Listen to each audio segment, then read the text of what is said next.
May panibagong casualties sa tinaguriang bold reset ni PBBM. Dalawang opisyal na may kaugnayan sa dating administrasyon. Pero itinanggi ng Malacanang na may nangyayaring purge sa gabinete. Narito ang agenda report ni Pierre Pastor. Dalawang pang miyembro ng gabinete ang sinibak sa pwesto matapos tanggapin ni Pangulong Bongbong Marcos ang kanilang resignation. Pero may tatlo ring kalihim na sigurado ng mananatili sa gabinete. Tanggal sa pwesto si Solicitor General Menardo Guevara na pinalitan ni UP Law Dean Darlene Berberabe. Si Soljan Guevara has been there since the beginning, no? And maybe it is time for him to go to another venture. And so the President accepted his resignation to allow for fresh blood to come in. Hindi raw dahilan sa pagkakasibak ang pagtanggi ni Guevara na irepresenta ang gobyerno sa mga kasong isinampa ng mga Duterte kaugnay ng pagkakaaresto kay FPRRD. I don't think that that was a factor at all because if you recall, there was a strong clamor for the termination or removal of Solicitor Guevara at the time.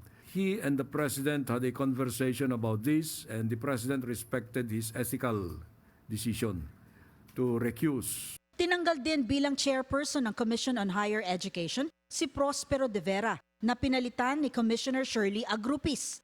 Tinanggihan naman ni PBBM ang courtesy resignations ng magkapatid na Jesus Crispin Remulla ng DOJ at John Vic Remulla ng DILG.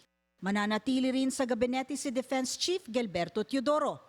Pero tagilid pa rin sa ngayon si National Security Advisor Eduardo Año na hanggang ngayon ay wala pang desisyon sa kanyang resignation. Muling iginiit ni Bersamin na ang balasahan ay bunga ng masinsinang performance review. Pero para sa ilan, tila target ng shake-up ang mga dating tauhan ni dating Pangulong Rodrigo Duterte. Si Guevara ay naging Justice Secretary ng Duterte Administration, si Año dating DILG Chief ni Duterte at Duterte appointee naman si De Vera. This is not a purge, let me remind you of that.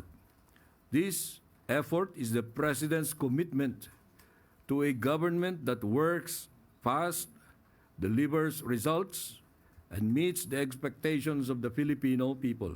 Samantala itinalaga si Police Major General Nicolas Torre bilang bagong PNP Chief.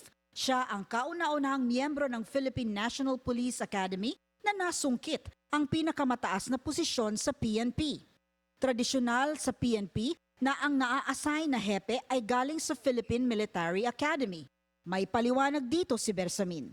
The turnover of command will happen June 2nd. The President's discretion, which I consider to be absolute. Most promotions are given on merit. So let us assume that this was given on merit. Personal choice daw ni PBBM si Torre na nanguna sa pag-aresto kay Apollo Kibuloy at pagsisilbi ng warrant of arrest ng Interpol at pagsuko kay FPRRD sa ICC. Para sa Agenda, Pierre Pastor, Billionaire News Channel.